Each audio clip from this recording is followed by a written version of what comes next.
Около 30% татар исповедуют православное христианство, а это около 2 миллионов человек. За счет фактора православных татар в Республике Татарстан православных христиан по численности больше, чем мусульман. Таким образом, республика не является исламским регионом. Такая ситуация и по всей России, и на всем постсоветском пространстве, везде, где живут татары. К слову, большинство татар проживает на своей земле, за пределами Татарстана, во всех субъектах Российской Федерации, и исторически с ним не связаны. Когда они принимают православие, то совершенно справедливо замечают, что пришли в христианство не из ислама, что мусульманами никогда не были. Я сама тому пример. Я никогда не была мусульманкой, при этом мы все христиане восточной культуры. В этом контексте логичнее говорить не о 20 или 30 миллионах мусульманах, а о 20 и 30 миллионах людей восточной культуры, которыми просто необходимо заниматься и их необходимо окормлять. Остро стоит вопрос, как проповедовать Христа людям восточной культуры, сохраняя при этом межнациональный и религиозный мир. На этот вопрос дает ответ утвержденный 27 марта 2007 года на заседании Священного Синода Русской Православной Церкви официальный документ «Концепция миссионерской деятельности Русской Православной Церкви», разработанный Синодальным миссионерским отделом Московского Патриархата.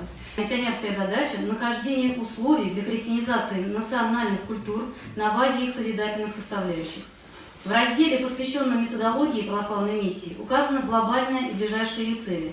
Конечной и глобальной целью православной миссии в широком понимании является осуществление изначального замысла Божия, теосис, обожение всего творения. Ближайшей целью миссии является созидание евхаристических общин до края земли. Таким образом, мы видим, что еще в 2007 году был принят важнейший документ, отвечающий на главный вопрос – как мудро и по-простому проповедовать благую весть народам восточной культуры. Ведь таковых свыше 30 миллионов человек только в России, а с учетом стран СНГ и других интеграционных проектов их количество значительно увеличивается. Осталось только реализовать эту программу практически, чем и занимается Московская татарская православно-христианская община. Чтобы люди могли помимо литургии дальше продолжать свое национальное объединение, да, чтобы мы могли, татары, после литургии все вместе собираться и поесть ашарга перемеслер берсек, да, берсек казеки серге, очень правильно. Да? Это нормально, чтение мы проводим, это хорошо, конечно, что мы раз в год собираемся, но важно, чтобы наши встречи были регулярными. Поэтому я очень настаивал на то, чтобы молебен наш совершался еженедельно. Нормально будет, если будет храм, в котором иконы изображены на восточный манер. То есть как Христос изображен как татарин и Богородица, да, и святые тоже изображались быть, ну, те святые, которые, конечно, например, Аврааме Болгарским можно вполне изобразить на восточный манер. Вот икона Курултай татарских святых, можете потом подойти, кто не видел в том году, там изображены татары коренные, которые, собственно, их и логично так было бы изображать. Вот, если бы со временем такой храм появился бы в Москве хотя бы, было бы, мне кажется, очень, очень хорошо. Владыка. Возможно, вообще... В этом подворье я готов построить, пожалуйста, на всех тюркских языках и не только на тюркских языках служения. Да. Хотелось бы иметь, конечно, в будущем, если Бог благословит, храм, в котором вся внешность, наружность выстроена на восточный культурный манер. Десяток хотя бы лиц восточной наружности, людей, придерживающихся вот этой восточной своей культуры, да? Что человек понимал, что если он примет православие, он никакого предательства своей культуры, своих родственников не совершает. Но для этого должен быть, во-первых, самое минимальное, что мы можем, это совместная литургия. Возглавляющим миссионерский отдел синодальный, да, подтвердили, что такая литургия будет, она планируется. Не только на татарском языке, я попросил, чтобы и на алтайском языке мы могли туда вставлять что-то. Возможно, и кряшин пригласим, чтобы они в своей традиции тоже что-то там вставляли. Так что такая литургия обязательно будет готовиться. У православной общины есть возможность сейчас повлиять на изменения в Конституцию, в частности, на преамбулу в Конституцию вышел заместитель главы Всемирного Русского Народного Собора Константин Малафеев с этими предложениями.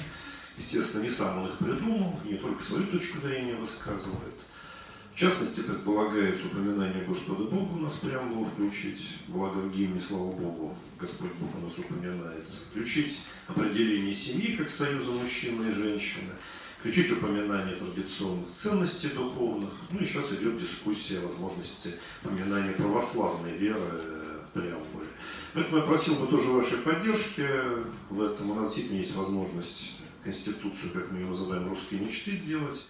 Ну, по данным многих исследований, которые проводились в России и проводятся, до 80% опрошенных считают мигрантов, например, источником повышенной криминальной опасности. Каждый 10-й житель России высказался против приема мигрантов вообще, а каждый второй против приема мигрантов некоренной национальности. То есть, в целом, у русских людей, которые, в общем-то, в большей степени являются крещенными, есть некое опасение по поводу восточных народов, в данном случае мигрантов.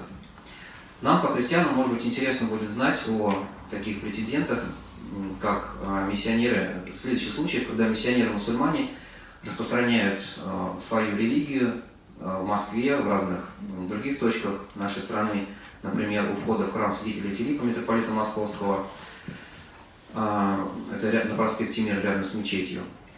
И возникает вопрос, как мы должны к этому относиться? Должны ли мы этого бояться? И здесь, мне кажется, если мы посмотрим на Священное Писание, мы увидим, что Бог посылает чужеземные народы на народ Божий в моменты отступления народа Божьего, в моменты его каких-то грехов, в том числе междоусобных войн, в том числе идолопоклонства и всякого рода нечестия. Если мы обратимся к русским летописям, мы увидим, что монголо-татарское иго было осмысленно точно так же. Нападение, я сейчас хочу зацитировать одну из кратких очень повестей Древней Руси. «Кто, братья и отцы и дети, не восплачет, видя такое Божие наказание всей русской земле? За грехи наши Бог напустил на нас поганых, ведь Бог в гневе своем приводит иноплеменников на землю, чтобы побежденные ими люди обратились к Нему, а междоусобные войны бывают из-за наваждения дьявола». Таким образом, и библейское осмысление, и история церкви говорит о том, что присутствие каких-то чужеземных народов, говорящих на языке непонятном, это действие Бога в истории.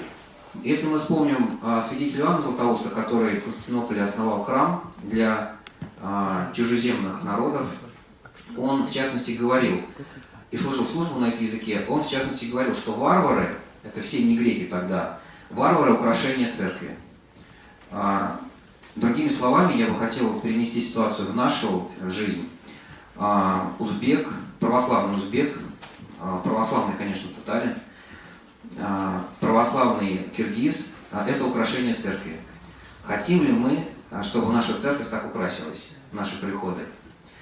Мне кажется, это важно помнить. Российская империя выдавала поддержку тем, кто принял православие против их конкурентов. Но этот этап такого стремления все-таки просвещать народы в новоприсоединенных территориях сошла на нет при императрице Екатерине II, которая, желая понравиться местным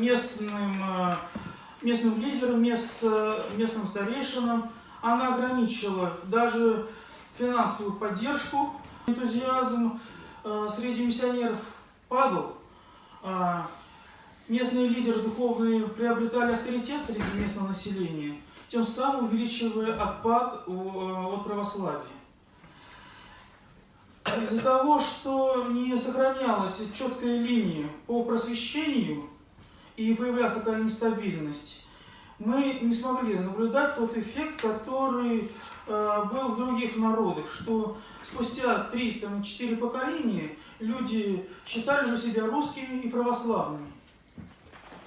Из-за того, что уже во 2-3 поколении было большое отпадение, это уже не наблюдалось.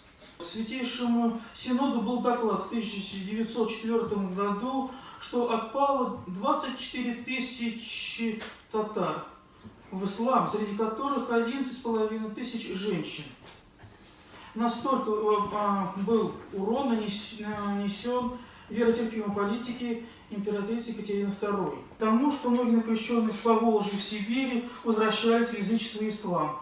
Таким образом, это создало серьезные трудности для миссионеров и, естественно, сокращало в них энтузиазм.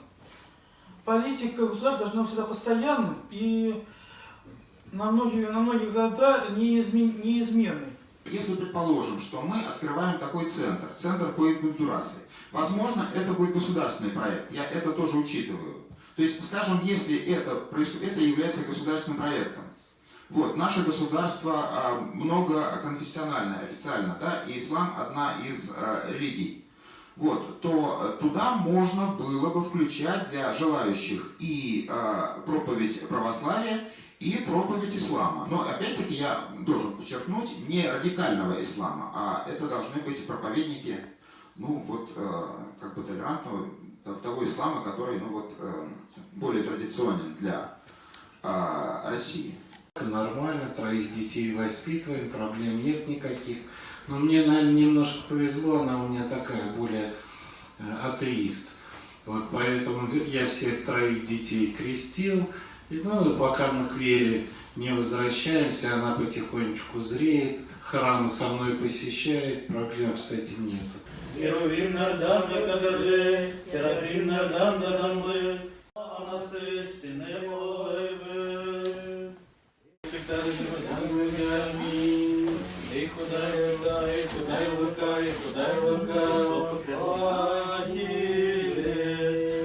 Прям вот требуйте, что в Конституции должно быть написано, что мы все верующие, мы требуем.